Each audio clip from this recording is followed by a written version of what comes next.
이제 지난 시간부터 이미 시작이 됐지만 드디어 이제 17장부터 그 아합 왕의 이야기가 나옵니다.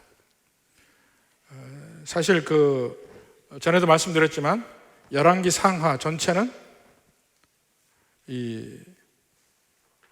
우리에게 역사를 있는 그대로 주는 것이 아니고, 있는 그대로 역사라는 개념 자체도 사실은 있는지도 모르겠어요.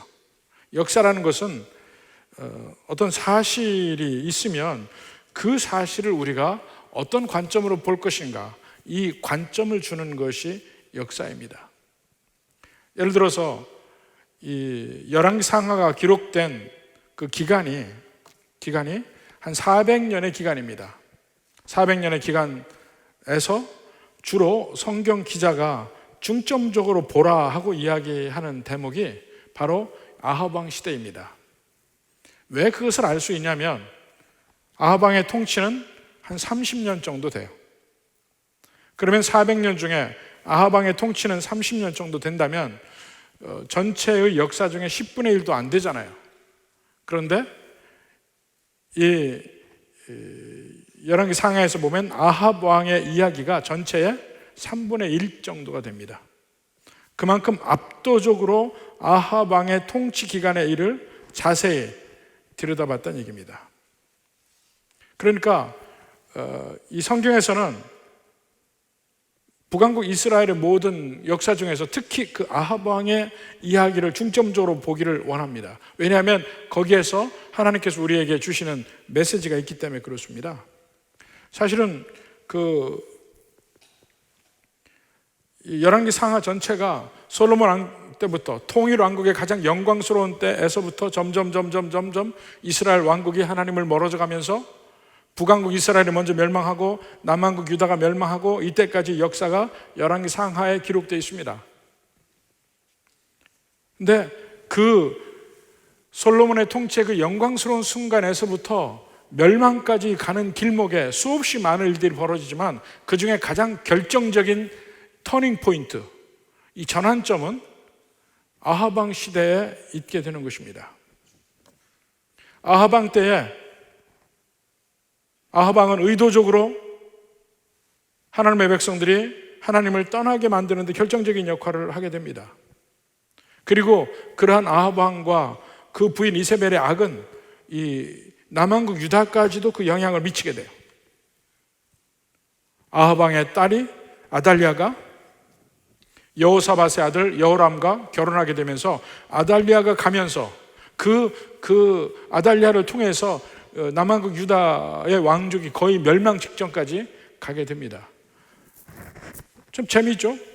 북왕국 이스라엘은 아합 왕의 아버지 오므리 왕이 이 두로의 제사장의 딸을 며느리로 맞아들입니다. 아합 왕의 부인으로 맞아들이죠. 거기서 북왕국 이스라엘이 완전히 멸망의 길을 갑니다. 또 그 아합 왕의 딸을 여호사밧이 며느리로 또 받아들이면서 남왕국 유다가 완전히 또 엄청난 시련과 결국 멸망의 길로 가게 되는 그 길을 가게 됩니다. 그러니까 여기서만 봐도 여자의 역할이 얼마나 큰가 하는 걸 알 수가 있습니다. 여자가 하나 잘못 들어가면 그 온 집안 풍비박산나고 온 나라가 멸망하고 흔들흔들하는 그런 일들이 벌어지는 것이 비단 동양에서만 그렇게 얘기되는 것이 아니고 서양에서도 그런 일이 벌어집니다. 여자가 악하다는 의미가 아니에요. 여자의 영향력이 그만큼 크다는 얘기입니다. 남자보다 영향력이 훨씬 더 큰 것 같아, 이렇게 보면. 아합 왕은 지금 얘기한 대로 이제 정략 결혼을 하게 됩니다. 이 두로 왕의 딸 이세벨과 결혼을 하죠. 이제 시돈 두로와, 그러니까 이방 나라, 부유한 이방 나라와 정략적인 결혼을 하게 되는데, 결국 아합 왕의 죄는 결정적으로 이스라엘 백성들로 하여금 하나님을 떠나게 하는 역할인데, 처음에는 사실은 그도 별로 그럴 생각이 없었던 것 같아요. 왜냐하면 그 아합 왕의 자녀의 이름을 보면 전부 그 안에 여호와를 섬기는 뜻이 들어가 있습니다. 아하시야, 야라는 말이 여호와라는 말이에요. 여호람, 여호와란 말이 들어가 있죠. 아달리야, 야에도 여호와 이름이, 전부 여호와 이름이 들어가 있어요. 뭐 오늘날에도 예수 믿는 사람들 딸 낳으면 전부 다 은혜라고 이름 짓고, 뭐 김은혜, 박은혜, 이은혜, 뭐 은혜가 엄청 많아요. 또 아들을 낳으면 믿음의 이름들 다 짓습니다. 요한이라고도 이름 짓고, 요셉이라고도 이름 짓고,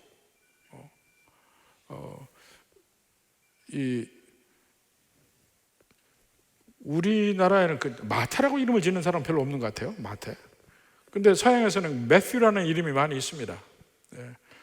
실제 제 사위의 영어 이름이 매튜예요. 근데 그런 이름. 저희 큰 아들 이름이 영문으로는 모세입니다. 모세. 이름이 너무 커서 좀 아이가 눌리지 않을까 걱정까지 했어요. 또 잘못하면 미국 학교에서 그 이름 때문에, 모세라는 이름 때문에 놀림 받을 가능성도 있고 한데, 뭐 잘 어울려서 그것도 다 넘어갔습니다. 우리 막내 이름은 다니엘이에요. 다니엘. 영석 이름은 미국 이름이 다니엘입니다. 우리 가정에서는 현석이, 영석이라고 이름 부른 적이 거의 없습니다. 모세 다니엘하고 이름을 부르죠. 그러니까 믿는 가정에서 이렇게 자녀들의 이름을 지을 때 성경적 이름을 많이 짓습니다. 근데 아합 왕도 자기들의 자녀의 이름을 성경적 이름으로 썼어요. 그러니까 처음에는 그도 그럴 생각이 없었던 것 같아요. 근데 나중에는 점점 그 바알 신앙도 같이 흡수하는 경향이 있습니다. 근데 이것은 그 영적 온도가 아합 왕하고 그 부인인 이세벨하고는 영적 온도가 좀 달라요. 아합은 그래도 미적미적하면서 여호와를 섬기는 신앙을 버리고 싶지 않았습니다. 근데 아내인 이세벨이 들여온 바알 신앙도 그것도 같이 믿고 싶었어요. 양쪽을 다 갖고 싶었습니다. 근데 이세벨은 그렇지 않아요. 이세벨에게는 여호와 신앙이 전혀 없어요. 바알 신앙만 있어요. 그 여인의 목표는 북왕국 이스라엘에서 여호와를 믿는 신앙 다 깡그리 없애버리고 바알 신앙만을 두고 싶었습니다. 아합은 그 양쪽을 다 지키고 싶었죠. 그러는 가운데 엘리야가 나타납니다. 엘리야라는 말이, 엘리라는 말이 나의 하나님이란 말이에요. 엘이란 말은 보통 명사예요. 그냥 우리말로 신이라는 말과 비슷해. 보통 명사예요. 엘리 하면은 my God 이란 말입니다. 근데 엘리야 하면, 야는 여호와의 준말이에요. 아까 아달리아도 그랬죠. 아하시야도 그랬죠. 야가 붙은 말은 여호와의 준말이에요. 야훼 할 때 그 야자입니다. 그러니까 엘리야 하면 나의 하나님은 여호와야, 바알이 아니고. 그러니까 이름 속에 이미 엘리야의 그 신분이나 위치, 엘리야가 누군지가 이미 거기 들어가 있습니다. 나의 하나님은 여호와야. 그가 아합에게 요구합니다. 묻습니다. 누가 참신이냐? 누가 참신이냐? 당신이 한번 선택해보라. 당신이 한번 판단해보라. 누가 참신이냐? 그 누가 참신인가 하는 것을 보여주기 위해서 엘리야가 이야기합니다. 내가 섬기는 이스라엘의 하나님 여호와께서 살아계심을 두고 맹세하노니 내 말이 없으면 수년 동안 비도 이슬도 있지 아니하니라.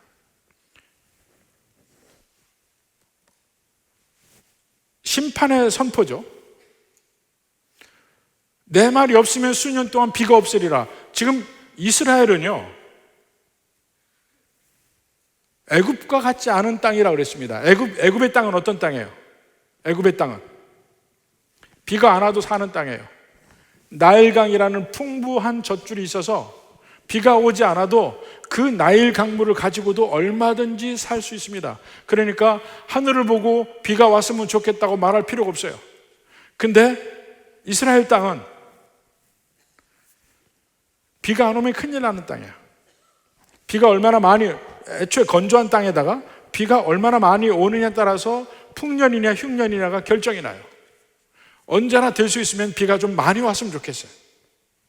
그래서 그들이 섬기는 신은 비의 신, 바알 신이었습니다. 그들의 신앙은 바알 신앙이었어요. 바알 신앙이 어떤 신앙입니까? 잠깐 한번 바알 신앙에 대해서 이야기를 해볼까요? 이 바알 신은 비의 신입니다. 아세라 신은 땅의 신이에요. 그리고 그 다신교에서는 남신이 있고 여신이 있어요. 바알 신은 남자 신이에요. 아세라는 여자 신이에요. 마치 비가 내리는 것이 그 남신인 바알과 여신인 아세라가 성적 관계를 갖는 거를 상징적으로 이야기를 해요. 그래서 하늘에 그 비가 온다는 맛이 정액이 남성의 정액이 떨어지는 거라서 그 땅이 그 정액을 품고 소산을 내는 풍요로움을 이루는 것이 그 바알 신앙의 핵심입니다. 그래서 이 일을 이루기 위해서 그 바알 신전에 가서 그 제사를 드리는 남자들은 그 신전에는 여사제와 동침을 합니다. 동침하는 것은 그 바알 신과 아세라 신의 그 만남을 더 촉진시키는 그런 역할을 한다고 믿어요. 그러니까 성적으로도 그만큼 타락할 수밖에 없고 그들은 오로지 풍요로움을 위해서 그 바알 신을 섬깁니다. 성적인 면은 덤이고 풍요로움을 위해서 섬겨요. 근데 그 신앙이 그 두로 시돈뿐만 아니고 그 고대 근동에 만연하게 퍼져 있었습니다. 그러니까 바알 신은 비의 신. 근데 엘리야가 아합 왕 앞에서 그 양쪽을 다 섬기려고 하는 아합 왕 앞에서 둘 중에 하나밖에 안 된다. 어느 신이 참 신인지 한번 보라. 바알 신, 비의 신이라고? 나는 여호와를 섬기는 사람인데 내 말이 있지 아니하면 이스라엘에 비가 없으리라. 무슨 말이에요? 비를 컨트롤하는 신은 바알 신이 아니고 여호와 나의 하나님이라. 이 말을 합니다. 비를 컨트롤하는 신은 여호와시다. 바알이 아니고. 그럼 누구를 택해야 될 것인가? 어느 신을 섬겨야 될 것인가? 너무 뻔하지 않아요? 그러니까 이제 그 선택의 문제는 정말로 엘리야의 말대로 이스라엘에 비가 없는가? 이걸 보면 아는 거예요. 이스라엘에 정말 비가 없을까? 이제는 비가 안 오기 시작하는 것이죠. 근데 그것을 미리 실제 이스라엘에 비가 오기 전에 비가 안 온다는 건 뭡니까? 비가 안 온다는 것은 이미 여호와의 심판이 이스라엘에 시작되었다는 것을 의미하는데 그 비가 멈추기 전에 가뭄이 오기 전에 먼저 엘리야가 아합에게 선포합니다. 심판을 선포해요. 심판을 선포하는 이유가 뭡니까? 그게 두 가지예요. 하나는 그런 자연현상이 벌어질 때 누가 이 일을 벌였는가 이것을 명백하게 하기 위해서 미리 얘기할 필요가 있습니다. 그게 없으면 그냥 일반적인 자연현상을 가지고서는 몰라요. 성경이 필요한 이유가 일반적인 자연현상을 가지고 해석할 수 없는 그런 부분을 성경은 명확하게 답을 줍니다. 엘리야의 말도 앞으로 일어날 현상에 대해서 하나님 말씀으로 미리 답을 주고 있는 거예요. 이 현상의 뜻은 이것이다. 그래서 미리 말합니다. 그러니까 예를 들어서 그 국제적인 테러 조직들이 미리 전화를 해서 이야기해요. 유럽의 주요한 공항 중에서 한 군데에서 내일 폭탄이 터지리라. 실제로 영국의 히드로 공항에서 폭탄이 터졌어요. 그럼 누구 소행이에요? 전날 전화를 걸은 그 테러 조직의 소행인 것이 확실한 거예요. 누군지를 확실하게 밝혔으니까. 바로 그러한 면이 그 심판을 미리 선포하는 가운데 있습니다. 지금 성경에서 그 뒤에도 끊임없이 선지자들을 통해서 하나님이 심판을 선포합니다.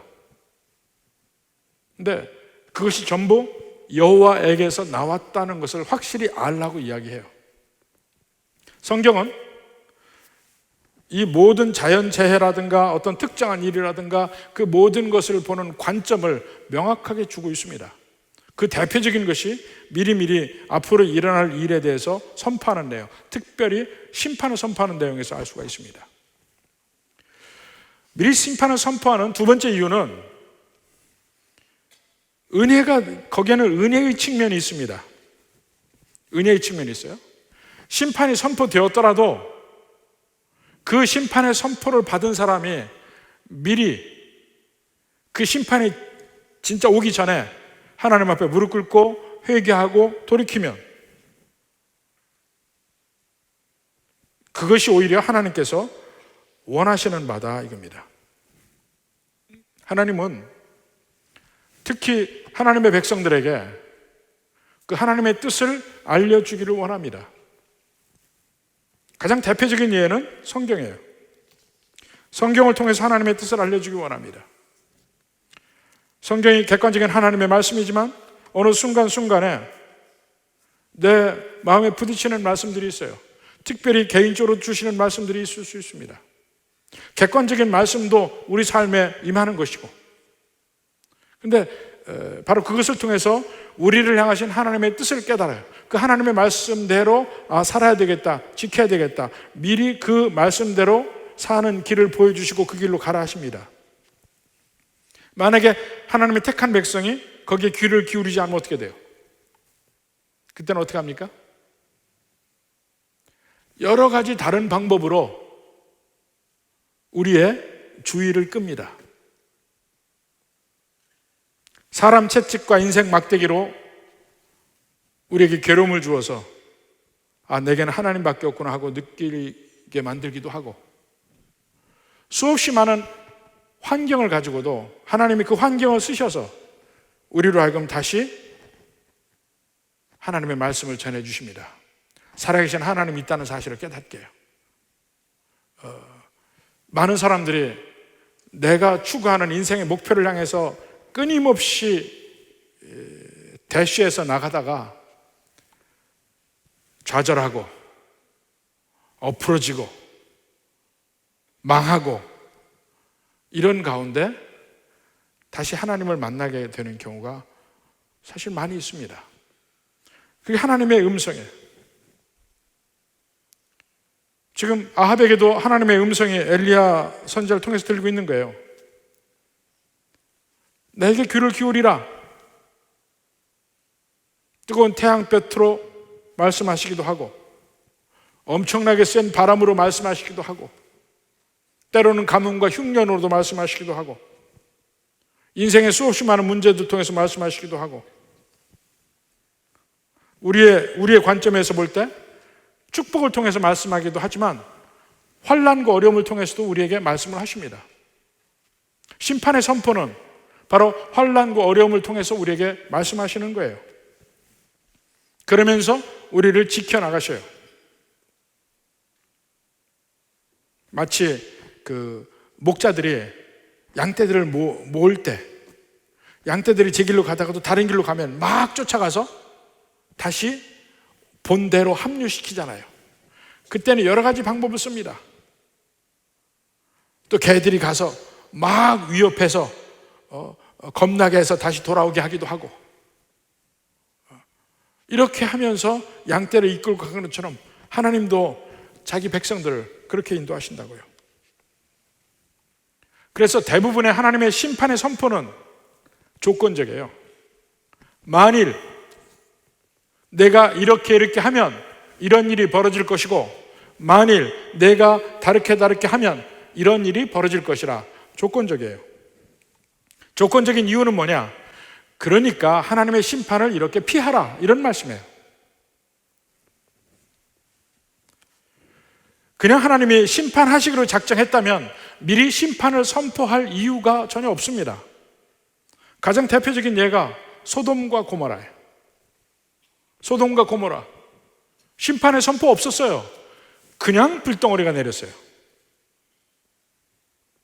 만약에 하나님의 심판의 선포가 미리 없다면 이 세상은 벌써 다 멸망했을지도 몰라요. 우스갯소리도 우리는 이런 얘기를 하죠. 당신에게 기쁜 소식이 있습니다. 복음 증거를 해요. 무슨 기쁜 소식인데요? 네, 당신은 죄인입니다. 그것부터 말할 수밖에 없어요. 사실은 진짜 기쁜 소식을 말하기 위해서는 내 현재의 상태를 이야기하는 것인데 그것조차 듣기 싫어하잖아요, 현대인들. 소돔과 고모라. 그러나 지금 아하방의 이스라엘은 엘리야가 미리 말하는 심판의 선포를 듣고 있습니다. 그것 자체가 사실은 은혜이고 복인 거예요. 요나 시대 니느웨는 선지자 요나를 통해서 니느웨의 심판을 예언하는 걸 듣습니다. 그 뒤에 니느웨가 어떻게 합니까? 회개하죠. 회개하고 그 니느웨가 구함을 받고 심판은 취소되고, 지금 끊임없이 하나님께서는 이스라엘 백성들 아하방을 압박합니다. 내 말이 있지 아니하면 이스라엘의 우로가 없으리라. 비가 없으리라.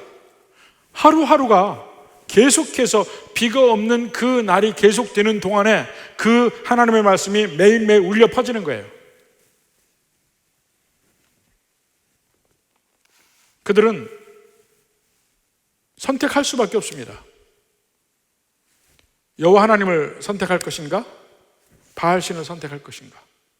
그리고 그 결과가 그들에게 돌아가는 것이죠. 이때 보면 엘리야가 선포한 심판을 보면 그 몇 가지 특징이 있습니다. 특징이 뭐냐면 이 심판은 이 통합적인 면이 있습니다. 여러 가지로. 첫째로 인간의 삶이 통합적이다 하는 면이에요. 그게 무슨 말이냐면 인간이 짓는 죄는 영적인 죄예요. 하나님을 떠나는 죄. 하나님을 떠나서 다른 신을 섬기는 죄. 근데 거기에 따른 심판은 꼭 영적으로만 오는 것이 아니고 실제 물질적으로 옵니다.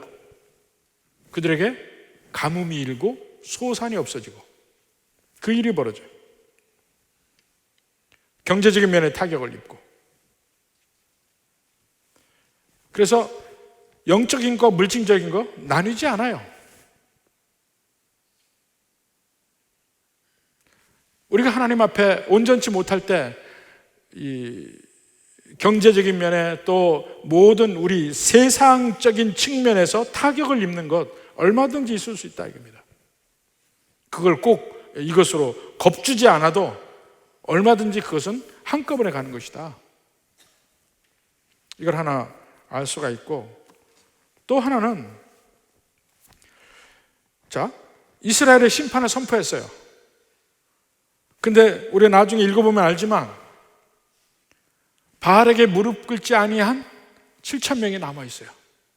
엘리야도 있고 오바댜라는 선지자도 나오고. 근데 심판이 일단 임하면요, 그 심판은 믿는 자와 믿지 않는 자를 그 땅에서 구분하지 않습니다.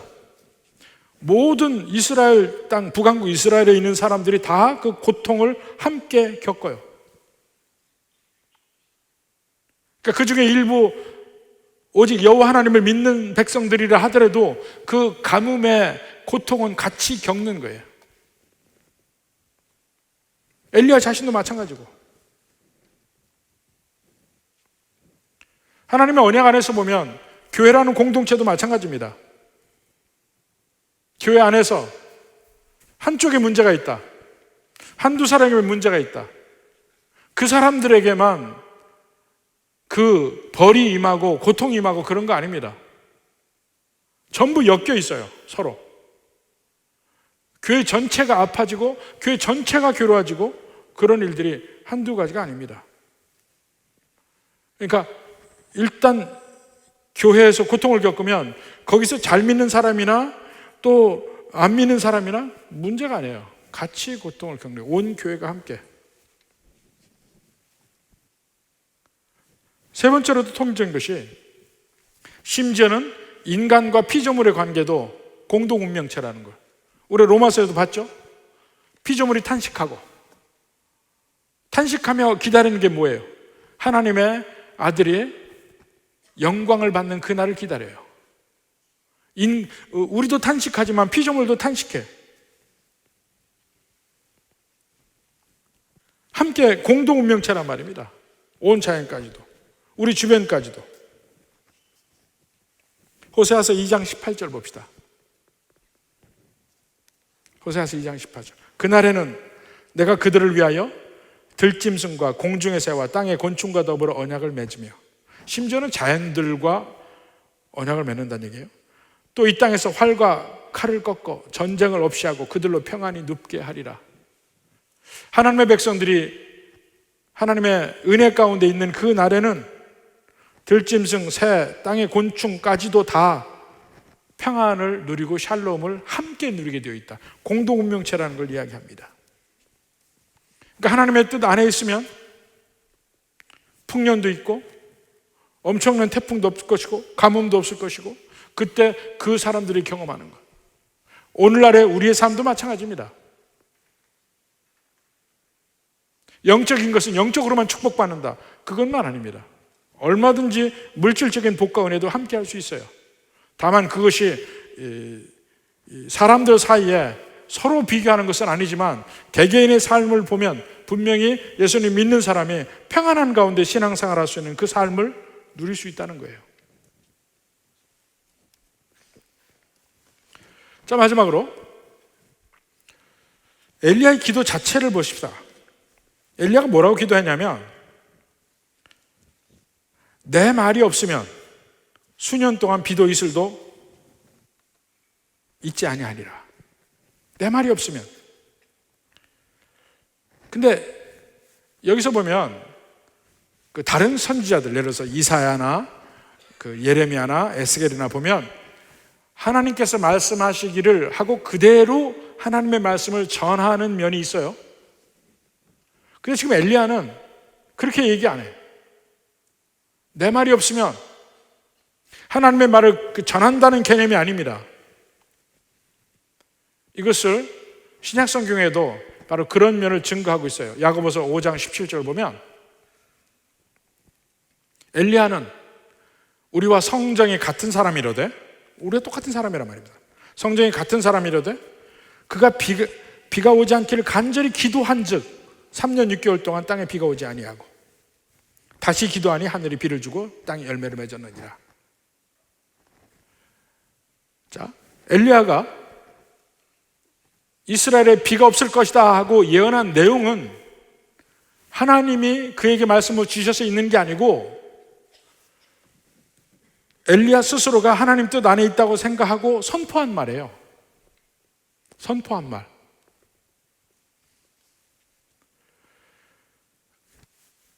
엘리야라는 선지자가 생각을 합니다.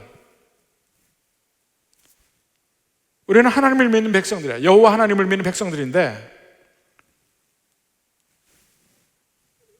그 이방인 이세벨이 시집으로 와서 자꾸 바알을 믿으라고 이야기를 하고 아합 왕도 거기에 어느 정도 넘어갔어요. 그래서 아합 왕에 가서 중심을 잡으라 이야기를 하는데, 어떻게 하면 바알 신이 가짜이고 여호와 하나님이 진짜인가, 이것을 확인시켜 줄까를 생각하다가 바알 신이 비의 신인 거예요. 그들이 바알 신을 믿는 이유는 풍요로움을 원하기 때문에. 그래서 엘리야가 생각할 때, 그러면 바알 신을 믿을 때 그 바알이 주는 풍요로움이 없다는 것을 증명하면 더 이상 바알 신을 섬기지 않을 것이다 생각하는 거예요. 그래서 그 비의 문제를 가지고 바알과 쟁론을 하는 겁니다. 그러니까 엘리야는 바알과 여호와를 서로 대결시킨 거예요. 누가 진짜 하나님이냐.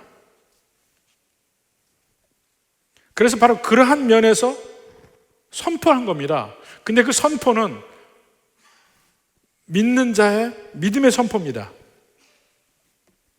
그러니까 엘리야가 기도할 때도 그 믿음에 근거해서 기도하는 거죠. 하나님의 약속, 하나님의 언약에 근거해서 기도해요. 뭘 가지고 기도했냐면 신명기 28장 22절입니다. 자, 하나님을 떠날 때, 하나님께 경배하지 않을 때 일어나는 일이 여러 가지 나열되어 있는데 그 중에 뭐가 있냐면 여호와께서 폐병과 열병과 염증과 학질과 그 다음에 한재와, 한재가 뭡니까? 한재.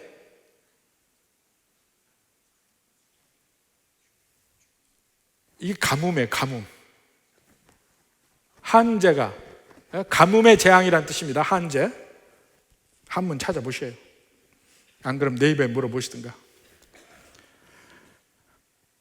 가뭄으로 너를 친다는 말이 있어요. 그렇지. 하나님을 떠날 때 가뭄으로 친다고 했으니까 내가 이를 선포하리라. 엘리야가 선포한 겁니다. 그리고는 믿음의 기도를 하죠. 믿음의 기도가 뭡니까? 먼저 엘리야 스스로의 삶이 온전한 거예요. 여러분이 기도하면서 기도의 능력이 있기 위해서는 먼저 내 삶을 돌아보고 내가 온전할 때 기도의 능력이 있는 거예요. 야고보서 5장 16절 봅시다. 자, 그러므로 너희 죄를 서로 고백하며 병이 낫기를 위하여 서로 기도하라. 의인의 간구는 역사하는 힘이 크민이라. 여기서 의인의 간구는 이란 말이 뭐냐면 스스로 의롭다 된 그런 거룩한 사람의 의미가 아니고 하나님과 바른 관계를 가진 사람의 의미예요. 하나님과 바른 관계를 가진 사람, 그 하나님과 바른 관계 속에 있는 사람의 간구는 역사하는 힘이 많다. 그래서 우리 서로 우리 자신의 삶을 돌아보고 거룩하게 하며 하나님과 바른 관계가 있기 위해서 노력하며 이때에 간구하는 힘은 역사하는 힘이 많다. 누가 병이 걸렸느냐? 같이 그 병을 낫기 위해서 우리가 같이 기도하자. 구약이 아니고 신약이에요. 신약에 이 말이 있습니다. 그러니까 능력 있는 기도란 하나님과 바른 관계에 있는 사람이 기도할 때 그 기도는 능력 있는 기도가 될 가능성이 많습니다. 그리고 나를 위한 기도가 아니고 중보하는 기도, 다른 사람을 위해서 하는 기도가 바른 관계에서의 기도일 가능성이 많습니다. 여러분이 기도의 능력을 경험하기를 원한다면 그러니까 두 가지를 권하고 싶어요. 내가 하나님과 바른 관계인가? 두 번째는 나를 위한 기도 말고 다른 사람을 위한 기도를 한번 해보라 이겁니다.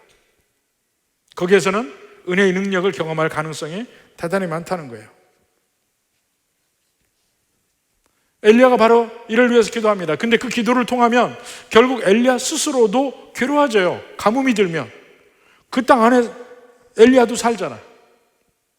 그렇지만 그것이 하나님의 뜻이라는 것을 믿고 믿음으로 기도하고 있고 기도대로 하나님이 응답하십니다. 그러니까 다른 선지자처럼 하나님 명령하시고 선지자가 이야기하고 그게 아니고 선지자가 믿음의 기도를 할 때 하나님이 응답하신 결과가 이스라엘의 가뭄이 드는 거예요. 순서가 그렇습니다. 우리의 기도도 그렇게 봐야 돼요. 이러한 기도의 능력이 사실은 오늘날의 교회의 능력이기도 하고 믿는 사람의 능력이기도 합니다. 여러분이 어떤 기도합니까?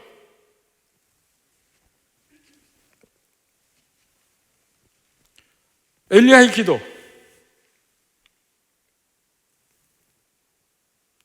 이것은 기도하는 그 자체보다도 그 전의 준비라든가 전에 과연 내가 진정한 하나님과 바른 관계인가? 이것을 따져보는 게 더 중요합니다. 그 다음에는 그 말씀에 근거해서 말씀을 붙들고 기도하는 마음이 필요한 거죠.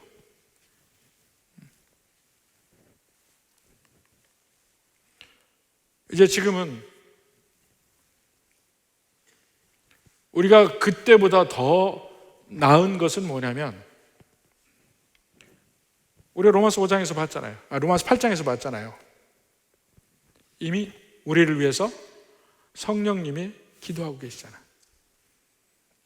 우리를 위해서 이미 하나님 보좌 우편에서 예수님이 우리의 대제사장 되셔서 거기서 기도하고 계시잖아요. 우리를 위해서 간구하고 있잖아요. 그러니 우리도 더 힘을 내서 기도할 때 엘리야보다 더 능력 있는 기도 우리가 할 수 있습니다. 단지 우리에게 필요한 것은